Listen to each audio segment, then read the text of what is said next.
People pay good money to see this movie. When they go out to a theater, they want cold sodas, hot popcorn, and no monsters in the projection booth. Everyone pretend podcasting isn't boring. Turn it off. Turn it off.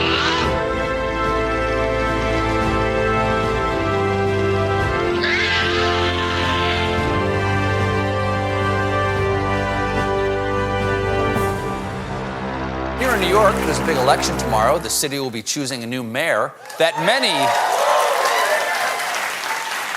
are calling not Bill de Blasio.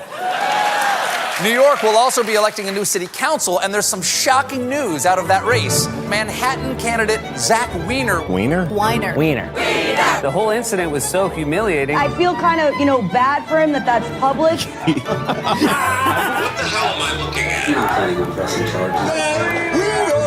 Who is Zach Weiner? Zach Weiner. Zach Weiner. Zach Weiner. His name is Zach Weiner. Weiner? Zach Weiner. Zach Weiner!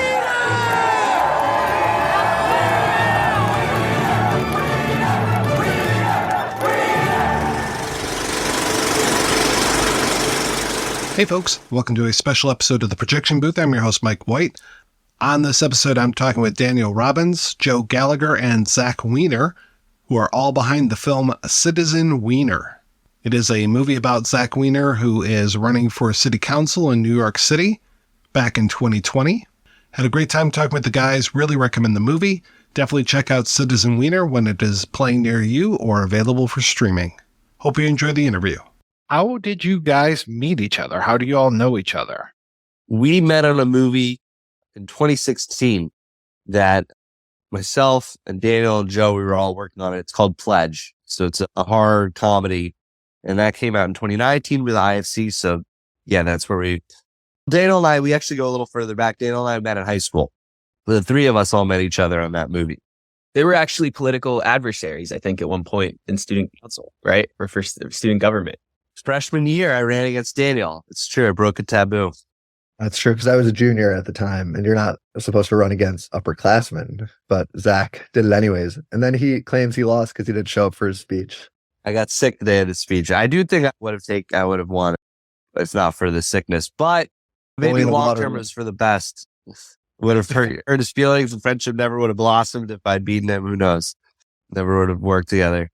And were you making movies all the way back then, or when did you start actually getting involved in cinema?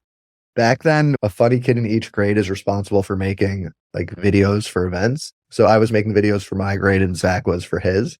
And then after high school, we made some comedy stuff through college with some of our friends. And then our first movie together was called Uncaged, which Zach starred in. And that movie was okay. It was on Netflix. And then after that, Zach wrote and starred in Pledge, which was the next one we made. And that's where we met Joe. And then carried us all the way to here. How did Citizen Weiner come about?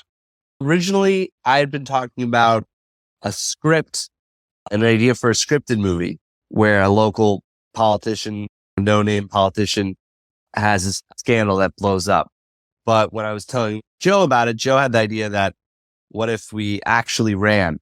What if it was a real campaign and we blended reality and comedy? So that we told Daniel, and Daniel got into the idea, and then we went from there. When did you guys actually start working on this? We laid a lot of the groundwork in 2020 for the campaign, and then 2021 is when we started filming. I noticed some people obviously wearing masks in the movie, and I'm curious, how did COVID affect the filming of this? The downside of it is people are wearing masks. You want to see their face. But obstacles are opportunities. The opportunity is you can put any line under someone's mouth if their mask is covering their mouth. The edit is, it's an 80-minute movie because we were able to skip pauses and move much quicker than other movies could just because everyone's mouth is covered. So it might be the future. I don't know. Yeah. And it helped a little bit too with some of the politics because we didn't have to go out as much. We could just zoom our way around. So that was kind of an advantage. I think had we gone to a lot of the events with the cameras, we might have aroused suspicion about what we were doing filming much earlier. It was one of those things I think that allowed us to be busier in a way because nobody was really shooting anything at that time. Everybody, you couldn't really get a set together and a whole crew together. People weren't doing that in the industry. So it felt like we were like doing something while a lot of people weren't. So that was like really freeing. It felt like it gave us the freedom to screw up or to shoot for a really long time that maybe we wouldn't have had otherwise. How did you assemble your cast? Because I love everybody that's in this, especially the woman that plays Zach's mom. She's fantastic. That's his real mom. She birthed them. Yeah. In that case, is my real mom. And then Yeah, she's an incredible playwright. A lot of her plays are in America's best short plays. So that's part of why she's such an incredible performer, especially she had no lines. She had to invent them all. So that's why she's so funny. And then the other actors, Aaron was in Pledge. James was in Pledge in a small cameo, but meeting him, we felt he had this incredible energy. And then for Sarah Coffey, we just looked through hundreds of different actresses trying to find like the perfect fit. And we saw her, like, she's a powerhouse of comedy and charisma. She's going to be a star. Let's get her. And she was down. How did you guys figure out the right mix of comedy and drama? Because I love that the movie starts one way and then takes a dramatic turn at one point, and it's just like, oh, okay, I'm watching something a little bit different than what I was watching 15 minutes ago. How did you strike that right balance? I think some of it is by nature of it being real, right? So some of it is just, you can't avoid certain things. It's just real. So that probably, I don't know how to answer that. Otherwise, Daniel might be able to speak to that a little better. But I think that it was just telling something that we found very funny, but that was really going on. And then there's like real stories and real impact underneath all of that. So I think that's probably what the answer that I could drum up for that. Yeah, I think that is the answer, that we wanted the comedy to come from a real place, not like a zany place, because we knew that if we can sustain a tone of reality, that any peak into comedy will get a laugh and not break the movie. So it was a lot of time on the days and with our editors just to make sure that we hit that. When did you actually wrap the picture? We shot officially for 101 days. So it was great. Officially the night of the election. That was it. But then we met for one more recap interview. And if we needed B-roll or random stuff. But that was pretty much when the election ended, the shooting ended. And then it sounds like a lot of ADR for all the masked people. We actually kept their dialogue, just we would splice it together to speed it up, to give it like a nice pace. In movies, like you're allowed to like cut one of every 3 frames and it still is smooth, but that's a cap. We didn't have a cap. We could do it all. Yeah. What was your post process like? Oh, it was a nightmare. We're never doing this again. Because we had like hundreds of hours of footage, 8 potential movies. We had all these different cuts. There was black and white cut at one point. There was a cut that like focused more on jokes. Finding this was really difficult. And there were some really tough cuts to get it down to the essentials. Because comedy, if it goes too long, it just like flops. So we had to like kill a lot of darlings. But that's for the DVD. Did you guys just rely on yourselves as far as feedback? Or did you actually have like a little test group that you would show them versions of this? We all had groups of friends we would show it to. We held multiple test screenings. Like I had a friend, Daniel and Mikey, who watched a million cuts, and his like brother and sister-in-law helped us with the screening. And we kept showing it to people along the way to see how people were taking it, because it's such a hard thing for us to project how people are going to watch this, because knowing what's real and what's not. So we really relied on an audience to tell us what was working and what wasn't, to feel it out. Have you seen this with a big anonymous audience yet? Yeah, it was a lot of fun. We've done like test screenings in New York. Who's to say when they were, where? Our official premiere, it's never been seen by anyone before. It's officially premiering at Slamdance. No one's... That's what I was looking for. There we go. I imagine you guys are on pins and needles waiting for this. Definitely feeling nervous, but hopeful. How many projects do you guys work on at the same time? While we've been editing this, we've worked on 2 other projects mainly. We have a horror movie that we worked on, and another comedy that's going to be playing a festival later this year. Are you taking up the same roles, or are you switching stuff up as far as the writing and directing? Are you always the director, Daniel? It all depends on the project. Who's producing, who's writing, who's directing. The only consistency is I never act, because you could probably gather from this interview, I'm not a ball of charisma. Don't sell yourself short, Daniel. You just very charismatic. Your face just doesn't move as much. That's all. By the way, that's the issue. That fundamentally, you need your face to move with your emotions. And You're analyzing. I might have had a stroke as a child.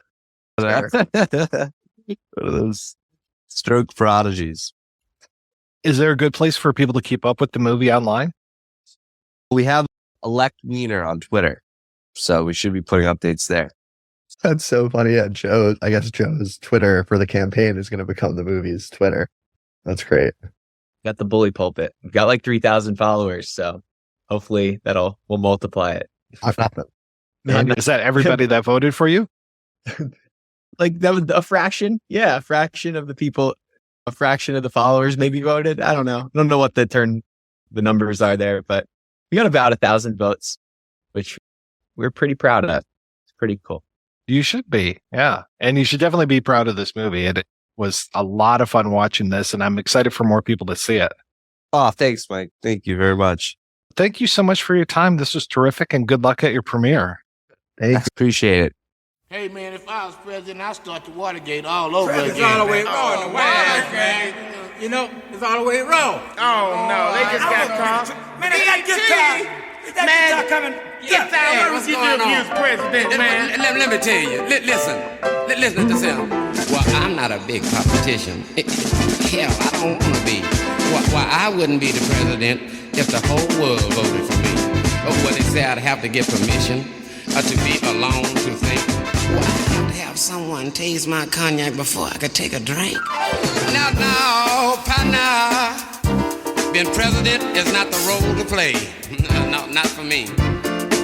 No, partner.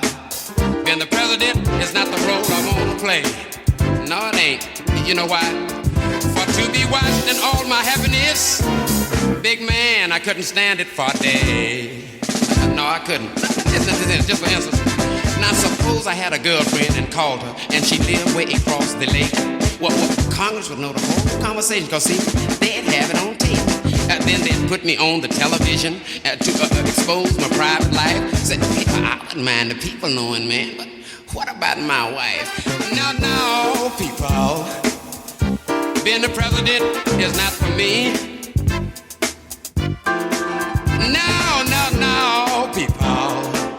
Being the president is not on my mind. No, it ain't. I ain't even thinking about it. Because to do 4 years and never private seemed too much to me, like doing time.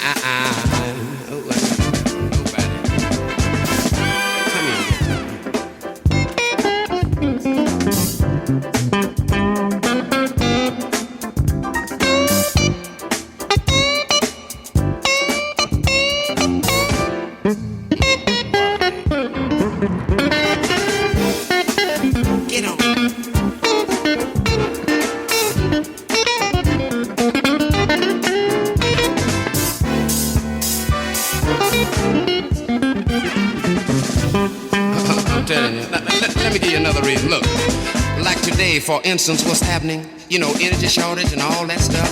Why, it's cheaper eating money than food right now, pal, but you still wouldn't get enough.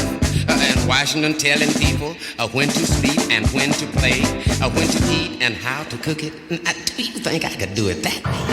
No, partner. Being the president is not what I want to be. No, partner. Being the president is not what I want to be. No, it ain't. But you know what? But if I run for mayor of my hometown, I want all y'all to vote for me. Wouldn't that be something? Oh, Johnny gets all Watson, the mayor of Houston. Oh, Lord, that way I can't stand it. Excuse me. But you know what? Just vote for me. Well,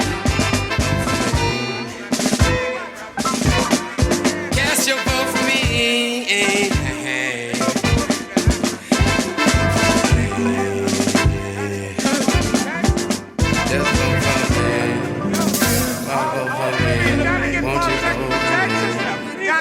from Texas?